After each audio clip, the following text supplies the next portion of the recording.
नमस्कार। हिंदी साहित्य वार्ता में आप हैं इस वक्त सुभाष ठाकुर के साथ। दोस्तों, आज हम डिस्कस करने वाले हैं सीबीएसई पीजीटी हिंदी का जो दूसरा मॉक टेस्ट है। इसका जो फर्स्ट पार्ट है उसको हम देखेंगे, जिसमें हम एक बार फिर से 50 प्रश्नों को डिस्कस करेंगे। तो अगर आपने इससे पहले के जो दो मॉक टेस्ट की हमारी वीडियोज़ रही हैं, जिसमें हमने 50-50 क्वेश्चन और डिस्कस किए थे, वो नहीं देखें तो एक बार उनको ज़रूर देखिए। हालांकि उसमें बहुत सारे लोगों का ये कमेंट आया कि, बहुत सारे को तो नहीं, कुछ लोगों का कमेंट इस प्रकार का था कि उसमें क्वेश्चनों का जो स्तर है वो थोड़ा सा हल्का है। तो यहाँ पर इस मॉक टेस्ट को देखने के बाद आप मुझे ज़रूर बताएं कि क्या इसमें हमने जो इसका स्तर है वो थोड़ा सा बढ़ाया है, या फिर अभी भी आपको लगता है कि इससे ज़्यादा मुश्किलात भरे प्रश्न जो हैं वो आपको आ सकते हैं। ठीक है, तो आई होप आप लोगों के लिए ये वीडियो भी काफ़ी उपयोगी साबित होगा। अगर आप हमारी लाइव क्लासेस के साथ जुड़ना चाहते हैं तो लाइव क्लासेस हमारी टीचमिंट पर लगातार लग रही हैं। अगर उसमें आप जुड़ना चाहते हैं तो मैंने पहले भी बताया था कि आप हमें व्हाट्सएप कर सकते हैं, और हमारी लाइव क्लास के साथ जो है उसके बाद आप कैसे जुड़ेंगे ये आपको बता दिया जाएगा। तो चलिए, अब बिना देर किए हम इस टेस्ट को देख लेते हैं कि क्या क्या इसमें प्रश्न रखे गए हैं। तो पहला प्रश्न आपकी स्क्रीन पर है, देखिए यहाँ पर, जिसमें लिखा गया है, काव्यशास्त्र के प्रसिद्ध जो कश्मीरी आचार्य रहे हैं अभिनव, इन्होंने अपने ग्रंथ तंत्रालोक में किस नाथ की वंदना की है। ठीक है, अभिनव गुप्त है इनका पूरा नाम, इसको आप ध्यान में रखिएगा। तो यहाँ पर पूछा गया है कि तंत्रालोक जो इनकी कृति रही है, एक प्रश्न तो आपको यही हो जाएगा कि अभिनव गुप्त की कौन सी कृति है, तंत्रालोक है, और इसमें इन्होंने किस नाथ का की स्तुति की है या वंदना की है। तो यहाँ पर आपको सिंपल सा इसका जो राइट आंसर है, देखिए वो है मत्स्येंद्र, यानी कि मच्छेंद्र नाथ।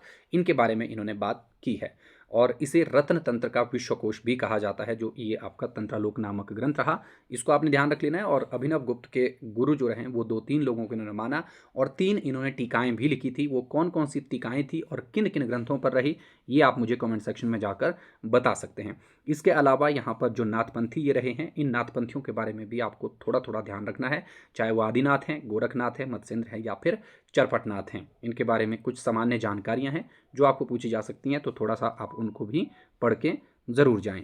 इसके बाद अगला प्रश्न है आपकी स्क्रीन पर, देखिए कि नाथपंथियों की जो विशेषताएं रहीं उनमें कौन सी बातें शामिल थी और कौन सी बातें जो हैं वो शामिल नहीं हैं। तो दूसरा प्रश्न आपकी स्क्रीन पर है। तो यहाँ पर लिखा है, देखिए, गोरखनाथ का यह पंथ बोला गया है कि बौद्धों की वज्रयान शाखा से निकला है।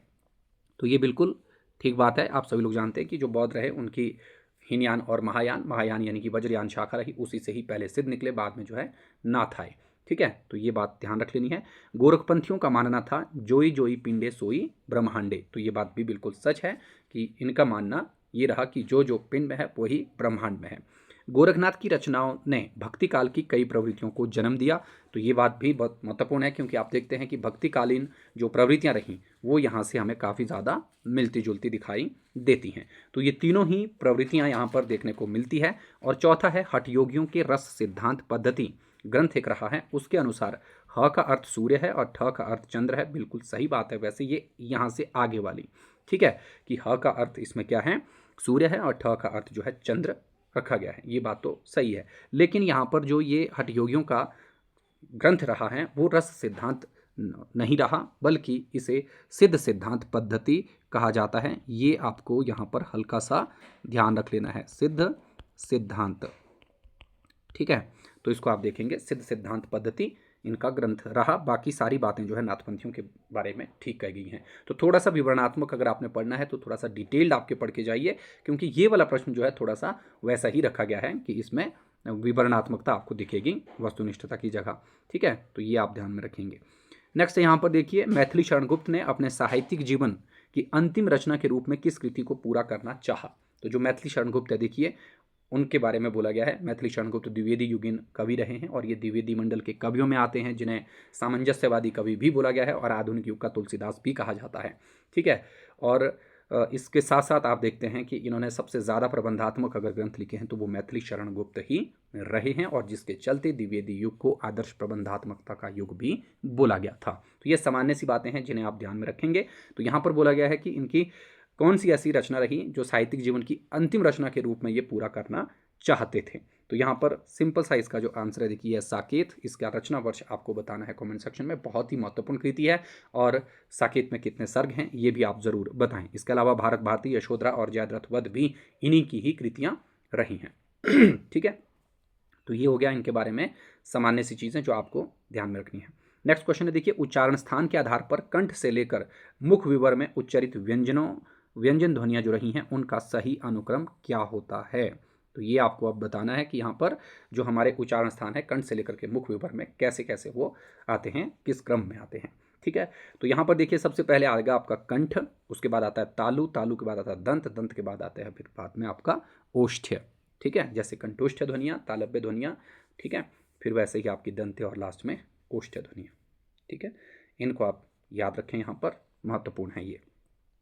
ठीक हो गया, चलिए आगे बढ़ते हैं। अगला प्रश्न देखिए, बाह्य यथार्थ से व्यक्तिगत अनुभव को ज़्यादा महत्व देना किस वाद की विशेषता मानी जाती है। कि भाई जो बाहरी यथार्थ है उससे व्यक्तिगत अनुभव को ज़्यादा महत्व दिया जाता है, ये किस बात में आता है। तो ये रहता है आपका स्वच्छंदतावाद में। ठीक है, तो स्वच्छंदतावाद के बारे में आप थोड़ा सा ज़रूर पढ़ें। स्वच्छंदतावाद में एक तो प्रकृति चित्रण है, एक दूसरा आपका जो व्यक्तिगत अनुभव है उनको ज़्यादा रखा जाता है। स्वच्छंदतावाद का प्रवर्तक कौन है, मूल प्रवर्तक किसे माना जाता है, इन सब चीज़ों को आपको देखना है। स्वच्छंदतावाद के 3 प्रसिद्ध जो नाम हैं वो कौन कौन से हैं उनको भी एक बार आप ज़रूर देखें। ठीक है, महत्वपूर्ण है। यथार्थवाद में जो है क्या है, जो यथार्थ है उसको दिखाने की बात की जाती है, समाज में जो भी चीज़ घट रही है। ठीक है, आदर्शवाद कहता है कि ऐसा होना चाहिए, जबकि यथार्थवाद में क्या दिखाई देता है कि ऐसा ही है। ठीक है, प्रगतिवाद खैर ये आपका बिल्कुल भिन्न है, जिसमें वर्ग संघर्ष इत्यादि की बात जो है वो की जाती है, जिसमें समाजवाद की बात जो है ज़्यादातर दिखाई पड़ती है।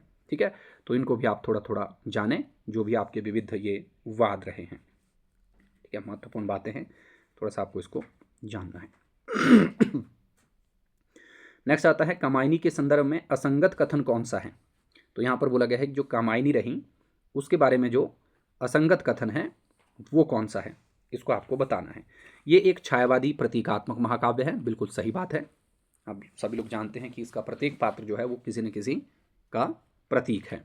कामायनी को छायावाद का उपनिषद कहा जाता है और ये डॉक्टर शांति प्रिय द्विवेदी जी ने कहा था, बिल्कुल सही है।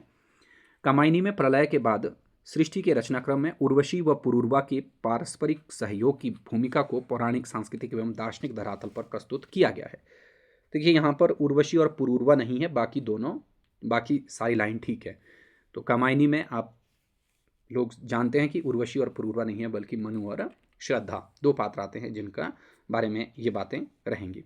ठीक है, तो यहाँ पर इसको आप ठीक कर लीजिएगा। उर्वशी और पुरूरवा जो है, ये उर्वशी जो रामधारी सिंह दिनकर ने लिखी थी उसमें आते हैं, इसको ध्यान में रख लेना है। बाकी अगर आपको ऐसा प्रश्न पूछें कि इसकी भूमिका क्या है, तो पौराणिक और सांस्कृतिक जो धरातल रही है उस पर टिकी हुई है। ठीक है, ये बात आपको जरूर कामायनी के बारे में याद रख लेना है।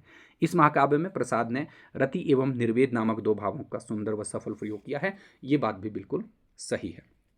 तो ये हो गई यहाँ पर आपकी जो सामान्य सी चीज़ें हैं जिन्हें आपको ध्यान रखना था कि कामायनी में क्या क्या बातें हैं।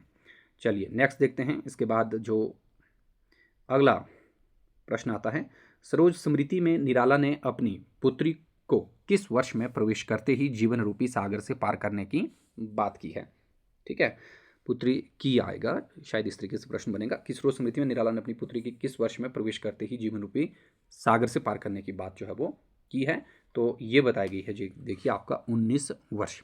तो कई बार ऐसा भी प्रश्न पूछा जा सकता है कि इसकी अवस्था जो है उस वक्त कितनी रही, तो आप याद रखेंगे 19 वर्ष। ठीक है, और बिल्कुल जो प्रारंभिक शब्द है इसका वो 19 ही रहेगा, ये भी आप ध्यान में रखें। सरोज स्मृति एक लंबी कविता है जो कि एक शोक गीत के रूप में माना जाता है, ये बात आप ध्यान में रखिए।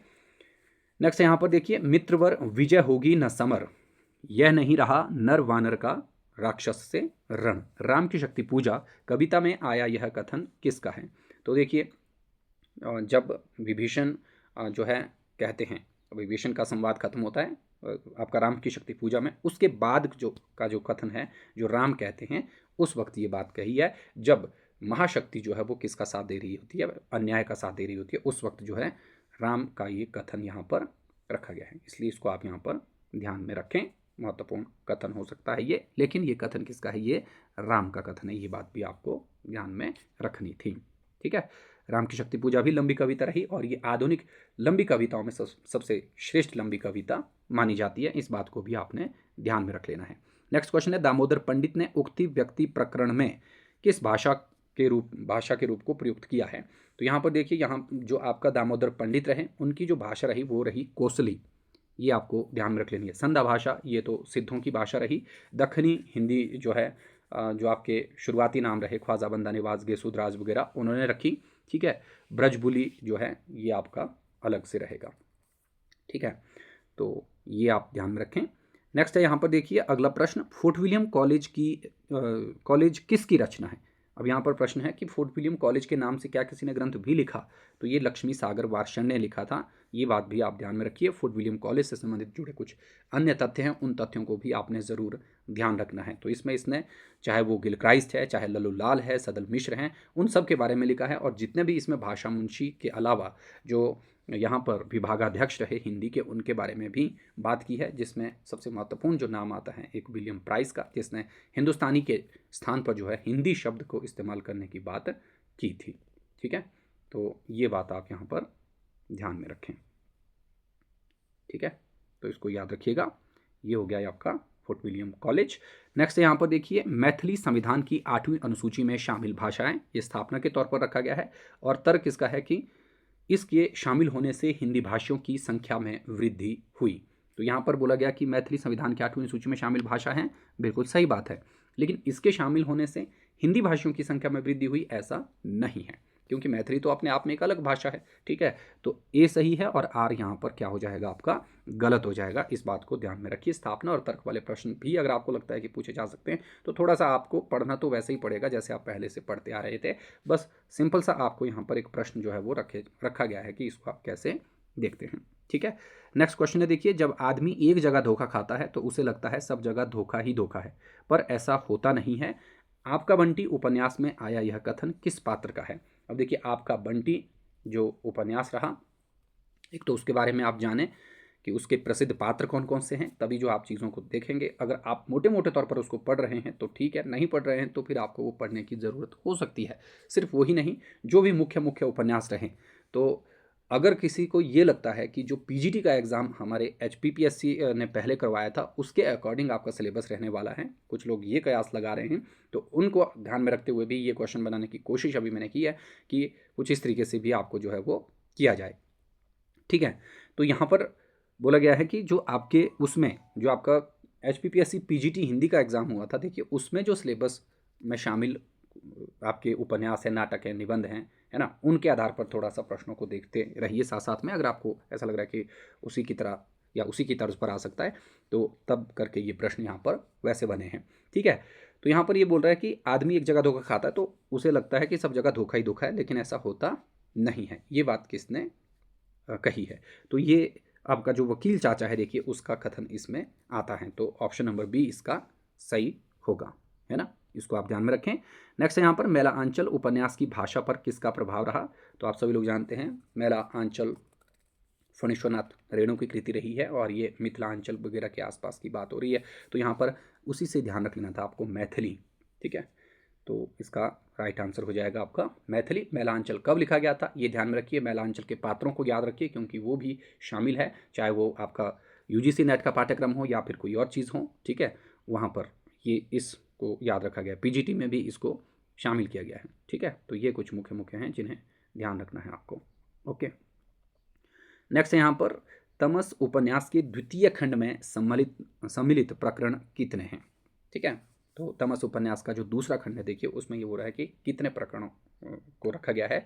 तो यहाँ पर इसका जो सही आंसर है देखिए यह 14 से 21 तक जो है इसमें प्रकरण हैं, ठीक है, द्वितीय खंड में। तो ये आपकी कुछ बारीकियां हैं, यानी कि जो आपके मुख्य मुख्य उपन्यास हैं, मुख्य नाटक हैं, कहानियां हैं, है ना, उनके बारे में आप ज़रूर जानें कि उसमें खंड कितने हैं, अध्याय क्या है, या फिर कौन सी उसमें मुख्य बात है, किस पृष्ठभूमि पर वो लिखे गए हैं। ये सारी बातें जो हैं आपको ज़रूर एक बार जाननी है कि क्या क्या बातें जो हैं वो महत्वपूर्ण हैं, है ना, इनको देखना है। नेक्स्ट यहाँ पर 15वां प्रश्न देखिए, ये फिर से स्थापना और तर्क वाला प्रश्न रखा गया है, जिसमें बोला गया है कि भरत मुनि के अनुसार स्थायी भाव ही रस रूप में परिणत होता है। तो ये बात सच है ना, कि जो हमारे स्थायी भाव होते हैं रसों में वो ही बदलते हैं, ठीक है। और साथ ही साथ बोला उनके प्रसिद्ध जो रस सूत्र रहा। अब यहाँ पर आपको ये भी ध्यान रख लेना है कि भरत मुनि का रस सूत्र कौन सा है, जहाँ पर वो कहते हैं देखिए, विभावानुभाव व्यभिचारी संयोगाद रस निष्पत्ति। तो ये इसने कही, ये रस सूत्र भरत मुनि का दिया हुआ है। इस रस सूत्र में स्थायी भाव का स्पष्ट उल्लेख आया है। तो ऐसा नहीं मिलता हमें। देखिए, विभाव, अनुभाव, व्यभिचारी भाव, संयोगाद्रस, निष्पत्ति की विभाव की बात हो रही है, अनुभाव की बात हो रही है और व्यभिचारी भाव की बात हो रही है। केवल 3 भावों की बात इसने की। स्थायी भाव को ये बोलता है कि उसको अलग से लिखने की ज़रूरत नहीं है। तो इसलिए ये प्रश्न कई बार ऐसा भी पूछते हैं कि स्थायी भाव में कौन सी बात शामिल है और कौन सी शामिल जो है वो नहीं थी। ठीक है, तो इसको आप यहाँ पर ध्यान में रखें कि ये हो जाएगा आपका स्थायी भाव, और यहाँ पर स्थायी भाव का उल्लेख इसमें नहीं आता। तो ए सही और आर गलत हो जाएगा। इसको आप ठीक देख लीजिएगा। ठीक है, और जितने भी इसने भावों की संख्या मानी है वो कितनी है, वो 51 मानी, ये भी आपको याद रखना है। तो कुछ कुछ बातें हैं जिन बातों को आपको गौर करना है। बाकी इसके आधार पर आप जो है और प्रश्नों को भी देखते रहें कि कौन कौन सी बातें हो सकती हैं। ठीक है, नेक्स्ट है प्रश्न, देखिए, अद्वैतवाद आत्म तत्व का विस्तार है। फिर से सही बात है, अद्वैत जो है आत्म तत्व के विस्तार की बात करता है। अद्वैतवाद के प्रवर्तक शंकराचार्य रहे, ये तो आप सभी लोग जानते ही हैं। ठीक है, लेकिन यहाँ पर जो दूसरी बात बोल रहा है, देखिए, वह जीव और जगत की पृथक सत्ता को स्वीकार करता है। जीव और जगत को अलग नहीं मानता। ठीक है, जगत को तो वो मिथ्या मानते हैं कि जगत और जीव जो है वो एक ही चीज़ है। तो यहाँ पर क्या हो जाएगा, ए सही और आर गलत हो जाएगा यहाँ पर भी। ठीक है, तो ये ध्यान में रख लेना, अद्वैतवाद शंकराचार्य का दिया हुआ, और इसी के विरोध में जो है आगे आपके जो है, चाहे वो विशिष्टाद्वैतवाद है या फिर द्वैताद्वैतवाद है या फिर आपका जो द्वैतवाद है या फिर विशिष्टाद्वैतवाद है, उनका आविर्भाव हुआ। और इनको भी क्रमानुसार लगाने के लिए आपको पूछा जा सकता है कि जो आपका शंकराचार्य का अद्वैतवाद था, इसके विरोध में पहला जो दर्शन था वो कौन सा आया। ठीक है, या पहला सिद्धांत कौन सा रहा। तो आपको सिंपली याद रख लेना कि विशिष्टाद्वैतवाद जो है, जो श्री संप्रदाय का आता है, वो इसमें आ गया था, रामानुजाचार्य ने लाया। ठीक है, तो ये ध्यान में रख लेना है। नेक्स्ट है यहाँ पर, प्रेमचंद की प्रसिद्ध कहानी ईदगाह का आधार क्या है। तो ये तो साधारण सा प्रश्न था, ईदगाह बाल मनोविज्ञान पर आधारित कहानी है ना। हालांकि सामाजिक समस्या भी एक तरीके से वो, ठीक है, कि जहाँ पर एक बच्चा जो है वो अपने से बड़ी उम्र जीने के लिए विवश है, लेकिन मेन बात यहाँ पर बाल मनोविज्ञान की ही हो रही है, तो इसलिए आपने इसको ठीक करना है। कविता का अंतिम लक्ष्य जगत के मार्मिक पक्षों का प्रत्यक्षीकरण करके उसके साथ मनुष्य हृदय का सामंजस्य स्थापन है। काव्य प्रयोजन के संदर्भ में दिया गया यह कथन किस आलोचक का है। बहुत ही महत्वपूर्ण ये कथन है, इसको आपने ध्यान में रखना है। और बार बार पूछी जाती है जब हम काव्य प्रयोजनों के बारे में पढ़ते हैं या काव्य हेतुओं के बारे में पढ़ते हैं या काव्य लक्षणों के बारे में पढ़ते हैं, तो ये प्रश्न बनने की संभावनाएं जो हैं यहाँ से ज़्यादा रहती हैं। तो इसलिए आप साहित्य शास्त्र के इन टॉपिक्स को एक बार ज़रूर देखें, काव्य हेतु, काव्य लक्षण, काव्य प्रयोजन, काव्य की प्रेरक वृत्तियाँ, साथ ही साथ इसके जो 6 संप्रदाय रहे हैं उन सब के बारे में मोटे मोटे तौर पर आपको जानकारी रखना ज़रूरी होती है। तो यहाँ पर जो राइट आंसर हो जाएगा ये आचार्य रामचंद्र शुक्ल का। कविता का लक्ष्य क्या है, जगत के मार्मिक पक्ष। जब मार्मिक पक्षों की हम बात करते हैं तो आपको सिंपली ध्यान रख लेना है कि ये करुण या करुणा को जो है वो ज़्यादा महत्व देते हैं। ठीक है, कारुणिकता जो है इनके साहित्य में हमें देखने को मिलती है, जो आचार्य रामचंद्र शुक्ल रहे इनकी समीक्षा। तो इस पंक्ति में भी इन्होंने कारुणिकता को देखने की बात की गई है कि जो मार्मिक पक्ष हैं उनके साथ जो है प्रत्यक्षीकरण करना है, यानी कि उनको दिखाना ही साहित्य का उद्देश्य होना चाहिए। ठीक है, और मनुष्य हृदय का सामंजस्य स्थापन करना उसके साथ होना चाहिए। ठीक है, तो इस बात को आप यहाँ पर ध्यान में रखिए। सामान्य सी बात है, देखिए, ये कोई ज़्यादा मुश्किल इसमें नहीं है कोई कि जिससे आप कुछ कर ना पाएँ, है ना।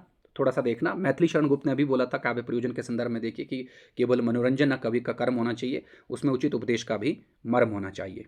ठीक है, ये बात भी ज़रूरी है। और इसके साथ साथ यहाँ पर हजारी प्रसाद द्विवेदी ने क्या बातें बोली वो भी याद रख लेना। हजारी प्रसाद द्विवेदी भी उपदेशात्मकता को ही मानते हैं। ठीक है, तो ये बात भी आप यहाँ पर ध्यान रख लेना। और इन्होंने एक बहुत ही महत्वपूर्ण बात बोली है कि जो साहित्य का उद्देश्य होना चाहिए वो धर्म संस्थापनार्थाय होना चाहिए। ठीक है, कि धर्म की संस्थापना करना ही इसका उद्देश्य होना चाहिए। महावीर प्रसाद द्विवेदी ने बोला कि कविता जो है या साहित्य जो है, या मैं साहित्य में मनुष्य को देखने का पक्षपाती हूँ। ठीक है, तो ये भी बहुत महत्वपूर्ण पंक्ति है इनकी। तो इसको ध्यान में रखिए कि काव्य को लेकर के इन्होंने कौन कौन सी बातें जो है वो कही हैं, या फिर काव्य प्रयोजन को लेकर के इन्होंने किन किन चीज़ों को रखा। नेक्स्ट क्वेश्चन आता है, देखिए, ध्रुवदास जो है वो किस संप्रदाय के कवि रहे हैं। ध्रुवदास, पहले तो आपको ध्यान रख लेना है, ये कृष्ण काव्य में शामिल हैं, और इनका जो संप्रदाय है ये राधा वल्लभ संप्रदाय रहा। और राधा वल्लभ संप्रदाय को इन्होंने क्या किया, राधा वल्लभ संप्रदाय को इन्होंने व्याख्यायित जो है वो सबसे ज़्यादा किया था और 42 ग्रंथ इन्होंने रचे थे, जिसको 42 लीला ग्रंथ के नाम से भी हम जानते हैं। ये बात भी आप ध्यान में रखिएगा, 42 लीला ग्रंथ, क्योंकि इन्होंने अपने हर एक ग्रंथ में जो है लीला शब्द जोड़ा। और इन्होंने भक्तमाल परंपरा का ग्रंथ किस शीर्षक से लिखा था, ये बात आप मुझे कमेंट सेक्शन में जाकर बता सकते हैं, जो ध्रुवदास रहे हैं। नेक्स्ट क्वेश्चन आता है, देखिए मार्क्सवाद सिखाता है कि हर चीज़ पर डाउट करो, प्रस्तुत कथन किस प्रगतिशील आलोचक का कथन है? तो ये रहेगा आपका जो यहाँ पर आपका रामविलास शर्मा रहे हैं, प्रगतिवादी रहे हैं ये सारे के सारे जितने भी रहे। देखिए इन्होंने ये कहा था रामविलास शर्मा ने कि मार्क्सवाद क्या सिखाता है कि हर बात पे डाउट कीजिए। विषय वस्तु की दृष्टि से प्रसाद के नाटकों का उचित मिलान करना था। तो यहाँ पर देखिए राजश्री जो है इनका ये कैसा नाटक है? ऐतिहासिक नाटक है, बिल्कुल सही बात है, ठीक है। इसके बाद दूसरे नंबर पर आता है स्कंदगुप्त अर्ध ऐतिहासिक है? नहीं, ये भी ऐतिहासिक ही हो जाएगा, इस बात को भी ध्यान रखिए, ये भी ऐतिहासिक है। इसके आधार पर यहाँ पर ये क्या हो गया? गलत हो गया, ठीक है। नेक्स्ट है सज्जन, इनका काल्पनिक है? नहीं, सज्जन जो है ये अर्ध ऐतिहासिक है, इसको आप ध्यान में रखें। और इनकी पृष्ठभूमि जो है वो क्या रही है उसको भी ध्यान रख लेना है कि किस पृष्ठभूमि पर ये लिखे गए हैं। ये आप मुझे कमेंट सेक्शन में जाकर बताइए कि किस किस पृष्ठभूमि पर इनको लिखा गया है। तो यहाँ पर ऑप्शन नंबर ए जो है सही हो जाएगा 21वें क्वेश्चन का। नेक्स्ट प्रश्न है, देखिए हिंदी को हिंदुस्तान की महाभाषा किस विद्वान ने कहा है? तो ये बात आपको याद रख लेनी है, हिंदी को हिंदुस्तान की जो महाभाषा बोला गया, ये बोला गया था टॉमस रॉबक के द्वारा। जबकि फ्रेडरिक जो फिनकॉट थे ये हिंदी के समर्थक रहे हैं। आचार्य रामचंद्र शुक्ल का हिंदी साहित्य का इतिहास ग्रंथ अगर आप पढ़ेंगे तो वहाँ पर आप देखेंगे कि जो गद्य हिंदी गद्य की शुरुआत जहाँ पर हुई है वहाँ पर इसका जिक्र आता है, वहाँ से आप इसको देख सकते हैं। और ये जो विलियम प्राइस थे इनके बारे में मैंने पहले ही बता दिया कि फोर्ट विलियम कॉलेज में ये क्या रहे हैं? विभाग अध्यक्ष रहे हिंदी के, और इन्होंने हिंदुस्तानी के स्थान पर हिंदी शब्द के इस्तेमाल की बात की और साथ ही साथ देवनागरी को इन्होंने तवज्जो दिया, बढ़ावा दिया। और विलियम केरे ने बाइबिल का हिंदी अनुवाद 1809 में किया था, ये बात भी आप ध्यान में रखिएगा। और इन्होंने नए धर्म नियम शीर्षक से जो है बाइबिल का अनुवाद किया था, नए धर्म नियम, ये बात आप इसके बारे में याद रखिए। सब ने जो है हिंदी के संदर्भ में कुछ कुछ चीज़ें कही हैं, यहाँ से भी प्रश्न आपको पूछा जा सकता है जब हम हिंदी के उद्भव विकास के बारे में पढ़ते हैं, वहाँ पर ये चीज़ें आती हैं, ठीक है। तो महत्वपूर्ण चीज़ें हैं, इनको आप देखिएगा। अब इसके अलावा यहाँ पर नेक्स्ट जो क्वेश्चन है, देखिए निम्नलिखित में से नाट्य संधियों का क्रम कौन सा है? अब आपको ये बताना है कि जो नाट्य संधियाँ रही हैं वो कौन कौन सी हैं, क्योंकि नाट्य संधियाँ हो गया या फिर आपके अर्थ प्रकृतियाँ हो गया या अर्थोपक्षेपक इत्यादि हो गए, ये सारी चीज़ें जो हैं ये आपको अक्सर जो है वो परीक्षाओं में पूछी जाती है। इसलिए थोड़ा सा आप इनके बारे में ज़रूर देखें कि जो आपके नाटक के बारे में कौन कौन सी बातें जो है वो महत्वपूर्ण है और कौन कौन सी ऐसी चीज़ें हैं जो आपको नाटक में याद रखनी है। चाहे इसमें आप देखिए नाटक को पहले तो आप ये समझें कि इसमें आपके एक आपका काव्य नाटक आता है, एक आपका जिसको हम एकांकी आते हैं, ये सारी बातें इसमें आती हैं ना, तो इसलिए इनको भी आप एक बार ज़रूर देखें कि कौन कौन सी चीज़ें जो हैं वो रहती हैं, है ना। तो इसको जानना है आपको। यहाँ पर बोला गया है कि नाट्य संधियों का क्रम सही कौन सा है, ठीक है। तो इसमें देखिए सबसे पहले यहाँ पर लिखा है आरंभ, प्रयत्न, प्राप्त्याशा, नियताप्ति और फलागम। तो ये आपका क्या है? नाट्य संधि नहीं है, ये है कार्यावस्थाएं। नाटक में इनको क्या कहते हैं? कार्यावस्थाएं या कार्यावस्था, ठीक है। तो कार्यावस्थाएं हमारी 5 होती हैं, आरंभ, प्रयत्न, प्राप्त्याशा, नियताप्ति और फलागम। आरंभ में मतलब जहाँ पर नाटक के शुरुआती भाग होता है उसको हम आरंभ कहते हैं, ठीक है। उसके बाद दूसरे नंबर पर आती है बीज, बिंदु, पताका, प्रक्रिया और कार्य। ये क्या है? तो इसको हम कहते हैं अर्थ प्रकृतियाँ। नाटक में अर्थ प्रकृति, ठीक है। तो आरंभ, प्रयत्न, प्राप्त्याशा, नियताप्ति, फलागम हो गया आपकी कार्यावस्थाएं। आरंभ में शुरुआत, प्रयत्न में हो जाएगा जहाँ पर नाटक आपका शुरुआत से थोड़ा आगे दिखाई देता है, और प्राप्त्याशा में जो आपका मेन क्रक्स है जो आपके नाटक का वो दिखाई देता है। नियताप्ति में जो हम अंतिम अवस्था की ओर जाते हैं, फलागम में जो चीज़ हम करना चाहते हैं वो पूरी दिखती है, ठीक है। बीज, बिंदु, पताका, प्रक्रिया और कार्य, ये आते हैं अर्थ प्रकृति। इसको हम सिंपली ये कह सकते हैं कि कथा निर्माण के तत्व हैं बीज, बिंदु, प्रकृति और प्रकार्य। लेकिन यहाँ पर जो नाट्य संधियाँ हैं देखिए वो आती हैं आपकी ऑप्शन नंबर सी, मुख, प्रतिमुख, गर्भ, विमर्श और निर्वहन, ठीक है। तो ये आपकी किसके द्वारा बनती हैं? इनके मिलने से ही बनती हैं जो आपकी कार्यावस्थाएं और अर्थ प्रकृतियाँ होती हैं, ठीक है।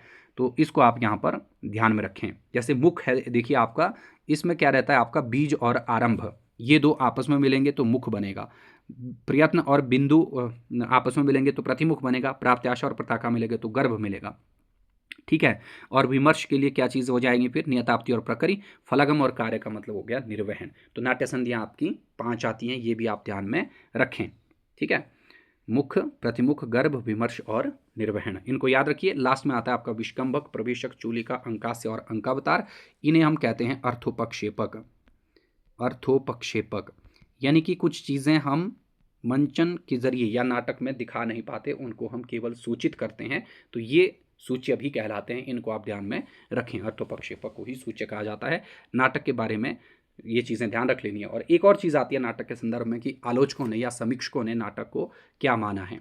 ठीक है, वो भी महत्वपूर्ण प्रश्न बनता है। नेक्स्ट क्वेश्चन है, देखिए, संसद में कार्य हिंदी या अंग्रेजी में किया जाएगा, ये प्रावधान संविधान के किस अनुच्छेद में किया गया है? तो आप सिंपली याद रखेंगे, ये आता है आपका अनुच्छेद 120 में ये बात बोली गई थी। ठीक है, तो इसको ध्यान में रख लेना। हिंदी की संवैधानिक स्थिति के अंतर्गत जब हम इसको पढ़ते हैं तो वहाँ पर आप ये चीज़ याद रखेंगे। बाकी जो अनुच्छेद हैं ये किससे संबंधित है, ये भी आप ज़रूर बताएं। किसने माना कि देवनागरी दुनिया की सबसे वैज्ञानिक लिपि है? तो ये बोला था राहुल सांकृत्यायन ने, जबकि आचार्य विनोबा ने बोला था कि इसके समान वैज्ञानिक लिपि मैंने और कोई नहीं देखी। ठीक है, सुनीति कुमार चटर्जी ये देवनागरी के पक्षधर नहीं रहे, बल्कि इन्होंने रोमन लिपि को अपनाने की बात कही थी, इसको आप ध्यान में रखें।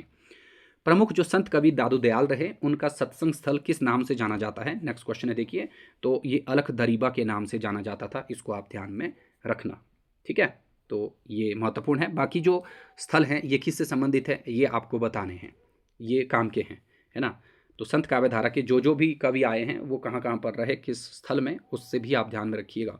पद्मावत की रचना किस छंद में हुई है? तो ये प्रश्न तो आसान सा प्रश्न है, दोहा चौपाई में लिखी गई है। और कितनी चौपाइयों के बाद एक दोहा इसमें आता है? 7 चौपाइयों के बाद एक दोहा। लेकिन अगर पूछें कि जो आपका पूरा सूफी साहित्य है उसमें कितनी चौपाइयों के बाद एक दोहा है, तो 5 चौपाइयों के बाद एक दोहा रखने की परंपरा उसमें है। और ये दोहा चौपाई रखने की परंपरा को हम कहते हैं कड़वकबद्ध परंपरा। ठीक है, इसको भी आप ध्यान में रखेंगे। किस रचना का जो रचना स्थल है वो डलमऊ है? तो डलमऊ रायबरेली ये चंदायन का रचना स्थल है। और ये विश्वनाथ त्रिपाठी ने हिंदी साहित्य का जो सरल इतिहास में उसमें बात कही है, इसको आप ध्यान में रखें। अगर आप शुक्ल का इतिहास देखेंगे या फिर डॉक्टर नगेंद्र के इतिहास ग्रंथ में देखेंगे तो यहाँ पर आपको ये प्रश्न नहीं मिलेगा। ठीक है, पद्मावत और सत्यवती कथा के बारे में भी आप बातें ध्यान में रखें, जो भी महत्वपूर्ण चीज़ें हैं इनमें, यानी कि सूफी साहित्य भी पढ़ना पड़ेगा आपको संत साहित्य के अलावा। ठीक है, मतलब सारी चीज़ें हैं जो काम की हैं। इनमें से कौन सी पंक्ति मीरा की नहीं है? तो ये पहली ही पंक्ति जो है यहाँ पर मीरा की नहीं है। देखिए, सखी हों श्याम रंग रंगी, ये गदाधर भट्ट की पंक्ति है और ये अक्सर परीक्षाओं में पूछी जाती रही है। इसके अलावा नीचे जो भी पंक्तियाँ हैं ये मीरा की ही हैं। देखिए, बसो मेरे नैनन में नंदलाल, बहुत फेमस पंक्ति है इसकी ये। थारो रूप देखिया अटकी, ये यूजीसी नेट के पुराने पेपर में पूछा गया था।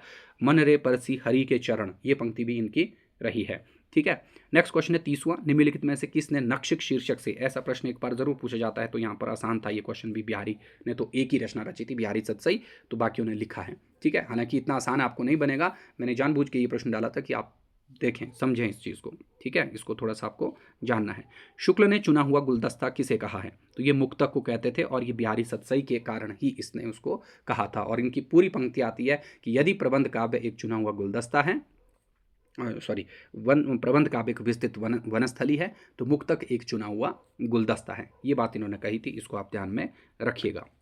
नेक्स्ट आता है, विज्ञान गीता के रचनाकार कौन है? तो विज्ञान गीता जो रही ये केशवदास की रचना रही है। और केशवदास ये हिंदी के प्रथम काव्यशास्त्री आचार्य रहे जो कि अलंकारवादी रहे हैं। और इनके ऊपर किस किस का प्रभाव रहा जो संस्कृत के आचार्य हैं, इसको आप एक बार बताएंगे ज़रूर।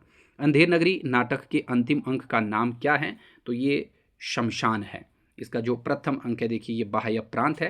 राज्यसभा और अरण्य ये कितने कितने नंबर के अंक हैं, इनको आप कमेंट सेक्शन में जाकर बताइए। शुरुआत और जो आखिरी है वो तो मैंने आपको बता दिया। ठीक है, नेक्स्ट है यहाँ पर, निम्नलिखित में से ऐतिहासिक सांस्कृतिक उपन्यास कौन सा नहीं है? तो यहाँ पर जो है बाणभट्ट की आत्मकथा, ये क्या है? ऐतिहासिक है, आप सभी लोग जानते हैं। वैशाली की नगरवधु, ये तो खैर आप इसको पहले नाम से ही पता चल रहा है कि ये भी ऐतिहासिक है। पुनर्नवा भी ऐतिहासिक रही। ठीक है, लेकिन यहाँ पर जो टेढ़े मेढ़े रास्ते हैं ये इसमें ऐतिहासिक उपन्यास नहीं है। इसमें जो है जो आपका आदर्शवाद यथार्थवाद वगैरह रही है उनके बारे में जो है बात की गई है। अब आपको ये बताना है कि ये जो टेढ़े मेढ़े रास्ते नामक उपन्यास रहा इसके रचनाकार कौन है और कब ये लिखी गई कृति है।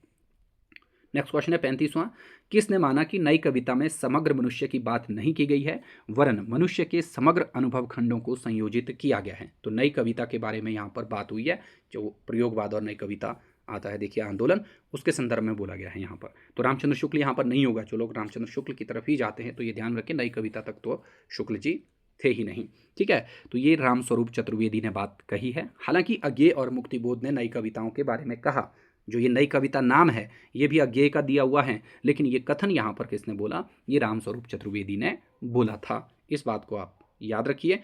और अगर आप इससे पढ़ना चाहें तो ये पता कीजिए कि ये किस रचना में इन्होंने बात कही थी। नेक्स्ट क्वेश्चन आता है, निम्नलिखित में से कौन तीसरा सप्तक के कवियों में शामिल है।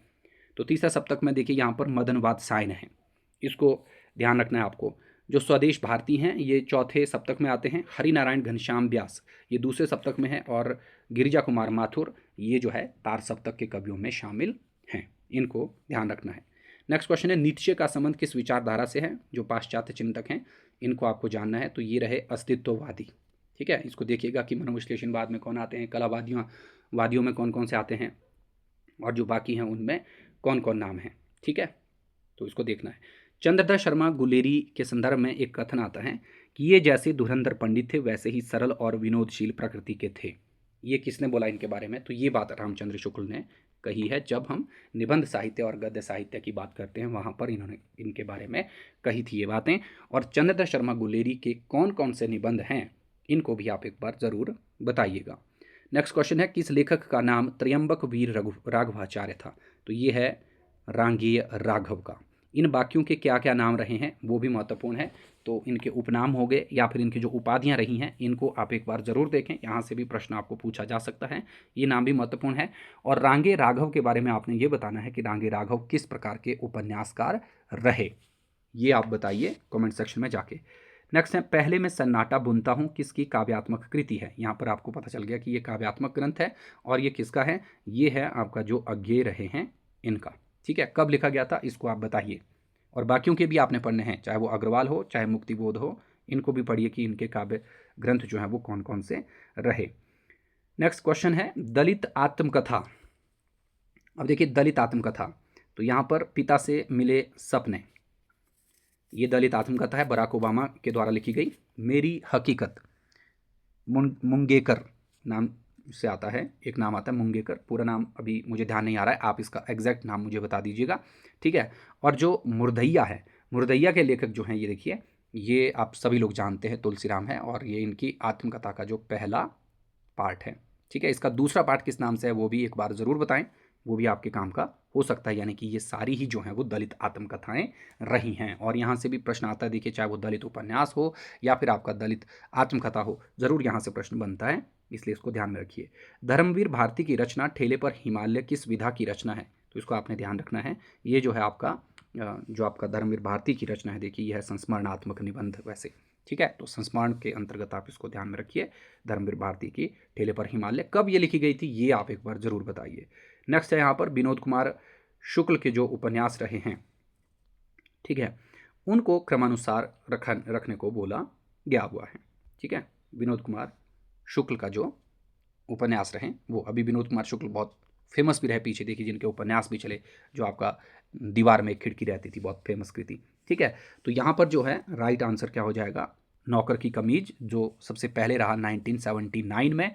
खिलेगा तो देखेंगे 96 रहा, और दीवार में खिड़की रहती थी 1997 का जो है इनका ग्रंथ रहा। ठीक है, तो ये बात आप यहाँ पर इसकी याद रखें, महत्वपूर्ण है।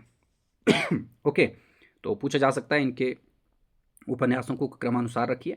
नेक्स्ट क्वेश्चन है, परसाई की रचना निम्नलिखित में से कौन सी नहीं है। हरिशंकर परसाई हिंदी के इतने बड़े व्यंग्यकार रहे, इसलिए इनको ध्यान में रखना है आपको, इनसे प्रश्न आ जाता है कई बारी। तो बेईमानी की परत भी इनकी रही, शिकायत मुझे भी है, एंड हम भ्रष्टन के भ्रष्ट हमारे, ये नहीं है। ये है आपका जो महत्वपूर्ण नाम है, देखिए कौन रहा ये, शरद जोशी। ठीक है, जीप पर सवार इल्लियाँ, हम भ्रष्टन के भ्रष्ट हमारे, ये इनकी कुछ कृतियाँ रही हैं, तो इनको आप यहाँ ध्यान रखें। आवारा भीड़ के खतरे, ये भी हरिशंकर परसाई की ही कृति रही है।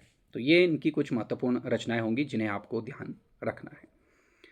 इसके अलावा और भी हैं, बहुत सारी हैं। वैष्णव की फिसलन है, तुलसीदास चंदन घिसे, ठीक है, प्रेमचंद के फटे जूते, ये इनकी बहुत ज़्यादा फेमस रचनाएं रही हैं, उनको एक बार ज़रूर देखें। सदाचार की ताबीज़ के शीर्षक नाम से भी लिखा था। नेक्स्ट है यहाँ पर देखिए, निम्नलिखित में से नामवर सिंह की आलोचनात्मक पुस्तक कौन सी रही? तो भाषा साहित्य और संस्कृति ये नहीं है, ये किसकी है? ये है जो आपके रामविलास शर्मा रहे उनकी। हिंदी के विकास में अपभ्रंश का योगदान, ये जो है नामवर सिंह की रचना रही। तो जब भी अपभ्रंश की बात आती है तो उसके संदर्भ में इनकी ये पुस्तक बहुत फेमस मानी जाती है, इसलिए इसको ध्यान में रखिए। भारतीय समीक्षा और आचार्य शुक्ल की काव्य दृष्टि, ये नगेंद्र की रचना है, ठीक है, इसको ध्यान में रख लेना है। और नए साहित्य का सौंदर्य शास्त्र, ये आपको बताना है कि ये किसकी है। बहुत फेमस कृति रही है ये वाली भी, ठीक है, इसको देखिएगा कि ये किसकी है ना, याद रखना है। नेक्स्ट है यहाँ पर, किस अछापी कवि को अकबर ने अपनी राजधानी फतेहपुर सीकरी बुलाया था? ये तो बहुत फेमस क्वेश्चन है ना। संतन को कहाँ सीकरी सुकाम, आवत जावत पर या टूटी बिसरी गयो हरि नाम, ठीक है। नेक्स्ट है, सतपुड़ा के जंगल कविता के रचयिता कौन है? ये हैं भवानी प्रसाद मिश्र। आसान सा प्रश्न था ये भी, इसको भी आप याद रखें। नेक्स्ट आता है, रोटी और संसद कविता में कौन सा आदमी रोटी से खेलता है? एक इंसान रोटी बेलता है, एक इंसान रोटी खाता है, एक तीसरा इंसान भी है जो रोटी से ना बेलता है ना खाता है, बल्कि वो रोटी से क्या करता है? खेलता है। तो ये ध्यान रख लेना, रोटी और संसद कविता जो है वो किसकी है? ये है आपका जो सुदामा पांडे धूमिल रहे उनकी, ठीक है, इसको आप याद रखें। नेक्स्ट आता है यहाँ पर, मोहन राकेश के नाटक आधे अधूरे के संबंध में सही कथन जो है वो कौन सा बताया गया है? इसको याद रखना। तो मोहन राकेश के नाटक आधे अधूरे, इसके बारे में सही कथन की बात हो रही है यहाँ पर। तो यहाँ पर देखिए, इसमें हरकत भरी नाट्य भाषा, मौन अंतराल, बीज शब्द व प्रतीकात्मकता का सार्थक प्रयोग किया है, बिल्कुल सही बात है। आज के कठोर यथार्थ की सीधी अभिव्यक्ति के अनुकूल आम आदमी की बोलचाल की भाषा जो है इसमें रखी गई है, ये बिल्कुल सही है। स्त्री पुरुष संबंध है, दाम्पत्य संबंध के खोखलेपन तथा पारिवारिक विघटन की जीवन स्थितियों को दिखाया गया है, ये बात भी सही है। यानी कि सारे ही कथन यहाँ पर क्या हैं? आधे अधूरे के बारे में जो है बिल्कुल सत्य हैं। निम्नलिखित में से स्वदेश दीपक का नाटक कौन सा नहीं है बोला गया यहाँ पर? तो सेतुबंध नाटक जो है इनका नहीं है। ये नाटक किसका है? ये अब आप मुझे कमेंट सेक्शन में जाकर बता दीजिए कि कौन सी जो है नाट्यकृति है ये सेतुबंध और किसकी है। बाकी इनके रहे कोर्ट मार्शल हो गया, कालकोठरी हो गया और सबसे उदास कविता, ये तो इन्हीं के ही हैं, ठीक है। तो इनको आप एक बार जरूर देखें। ये हो गया आपके जो मुख्य थे, है ना। इसको आप देख लीजिए, बहुत ही आसान सरल तरीके से यहाँ पर हमने जितने भी इसके संदर्भ में प्रश्न रहे उनको करने की कोशिश की। आई होप आप लोगों के लिए जो है ये सीरीज़ जो है वो उपयोगी साबित होगी। तो अभी के लिए फ़िलहाल इतना ही। नेक्स्ट सेशन में हम इससे संबंधित जो जुड़े अन्य प्रश्न हैं उनको भी देखेंगे और आप तब तक जो है इसकी तैयारियाँ करते रहें। Bye bye.